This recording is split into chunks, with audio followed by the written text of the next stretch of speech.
You guys all know how what my stance is on a Mr. Jon Cotner, and I'm not going to get into that tonight. It's not really worth my time at the moment. But there's one thing that they always say to me every time I talk about Jon. Why don't you talk about Jesse? Okay, you know Jesse, you know Lawnmower Man. So I wanted to say a couple things about Lawnmower Man. Lawnmower Man is just that. He's a picture. He's nothing more than a picture. He's a figment of Linda Sigmund's imagination. That's all he is. You know, I'm sure he's a nice old guy who looks a lot like Dick Van Dyke, who sits on a lawnmower with a cute little kid. But it is a figment of Linda's imagination. And Dr. Hinton, I don't know what he's been smoking, but he needs to share it with the rest of us because he is out of his mind as well. All these people are out of their mind. So when they say, why don't you go after Jon, or you go after Jesse the way you go after Jon? Well, first of all, I wouldn't go after Jon at all if he would quit trying to infer he's Elvis so that he could sell more stuff. I really don't care. But, you know, I'm all about Elvis, and, you know, if you want to sell records and you want to sell CDs and you want to sell your stuff, you know, that's your right. This is America. And you can do what you want, Jack.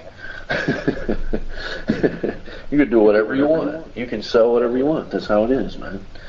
But unfortunately, if you use the name of Elvis Presley to sell your stuff and to make people believe you're somebody you're not, that is called fraud.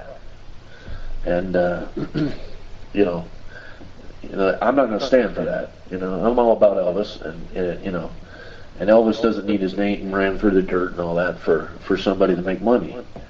But like I said, you know, they always say this too, you know, well, ETAs sell their stuff, what's wrong with that? Well, last time I checked, Sean Clush goes by Sean Clush, and he sits at a table and he says, hi, I'm Sean Clush, I'm from Kentucky.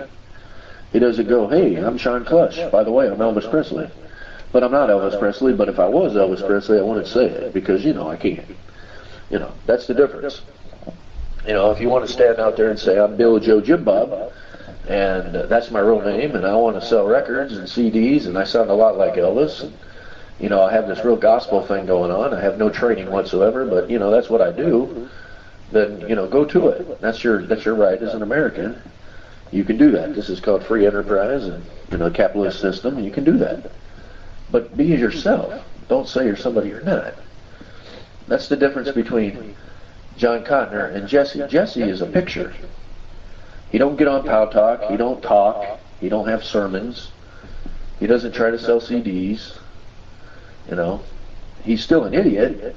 You know, I shouldn't say Jesse's an idiot, because Jesse don't exist. I'm sure the old man in the picture exists, but Jesse, who she claims he is, doesn't exist. Okay, and Dr. Hinton, I don't even know how he's a doctor still. and as far as Linda Sigmund, she needs to go to an insane asylum.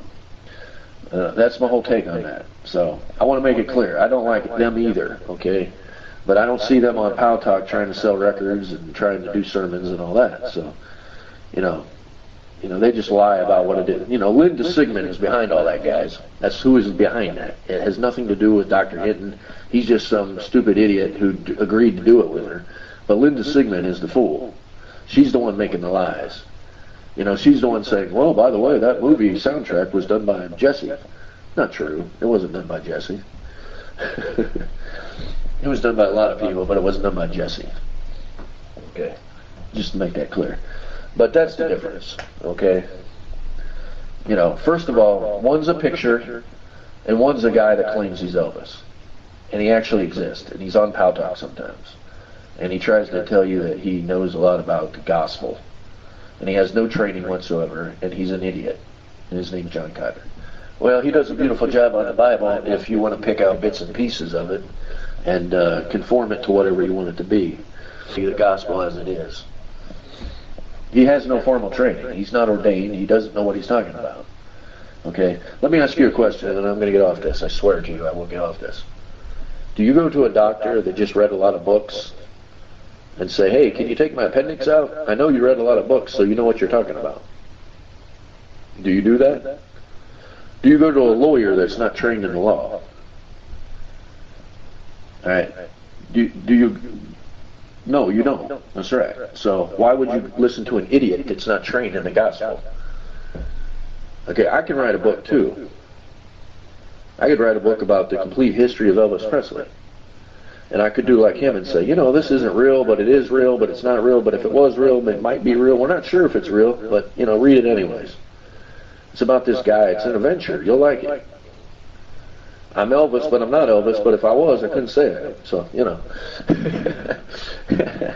So anyways, guys, you know, there's only one thing that Jon Cotner needs, and it's a rubber room, okay?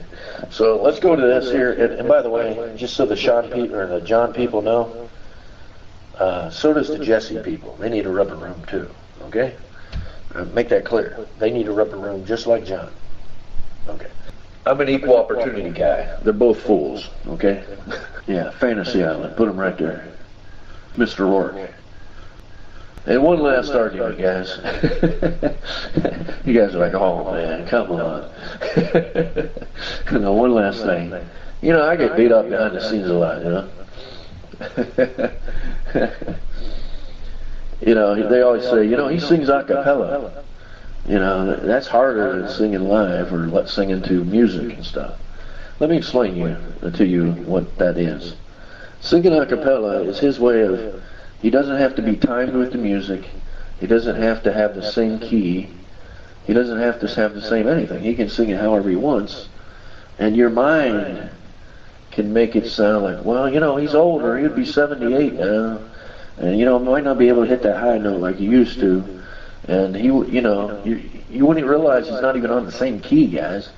The reason I always harp on the fact that he needs to sing with CDGs that are timed to Elvis, if the man claims and all his people, see, he can say, I'm not Elvis, and that's fine. He used to say he was Elvis all the time, and then he'd say, I'm just joking.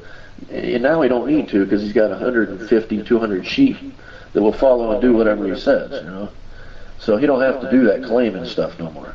You know, that's now he's your, you know, gospel guru. You don't have to, you know, worry about what he says as far as singing or I'm Elvis and all that. Okay, but what he does is he sings a cappella, because if he actually sang to a CDG that was timed to Elvis, you would actually realize just how bad he is and how off he truly is, guys. He can't hit the notes. He can't even come close. You know, we got a guy on YouTube named JW, or not YouTube, but Powtalk. I'm sorry, YouTube. I'm thinking YouTube. Powtalk, JW, great singer, awesome singer. I love JW. He's awesome. He's in his 70s. Okay, JW could sing circles around Jon Cotner. Okay, his voice is just as beautiful, I'm sure, as it was 25, 30 years ago. The man hits the notes. He can hit the songs. You know, so this whole thing that because you hit your 70s, you can't hit the notes like you used to. I'm not saying you can be as great as you were at 30 or 25 or whatever, but you could come pretty darn close to what Elvis did in 1977. Not too far off. So this whole thing that John would sound different, I just dare John to get on. He's more than welcome to come to my room. He's not banned. Come to my room any night. Buy yourself a karaoke machine. I'm sure you can afford it when you're charging $100 for a book. Buy a karaoke machine, buy a CD, okay? CDGs. You know, put those little handy-dandy CDGs in the little machine, press go, and play the song, and sing it. And then we can all see just how off you are, okay? If you can't afford it, John, I got like 3 or 4 machines down here. I'll send one to you. And if you can't afford the CDGs, I'll buy them for you, okay? You're welcome to come to my room, big guy. Anytime, any day, any week. You're more than welcome. Prove to all these people. Just keep in mind one thing, guys. Everybody in this room and everybody on Powtalk is welcome in my room. I don't care where you go. I don't care what you do. I judge nobody. I don't need to know where you live. I don't need to know your blood type. I don't need to know if you have a dog or a cat. You're welcome in my room. You know, you're even welcome to go visit his room if you want. Okay? That's the difference between me and him. I'm only here for Elvis Presley and all you fine people that love Elvis. And you are more than welcome to do what you want. I ask you not to because he's an idiot, but that's your, you have a right to do what you want. And you are always welcome in my room. Any day, any night. Thank you so much for being here. God bless you all as always.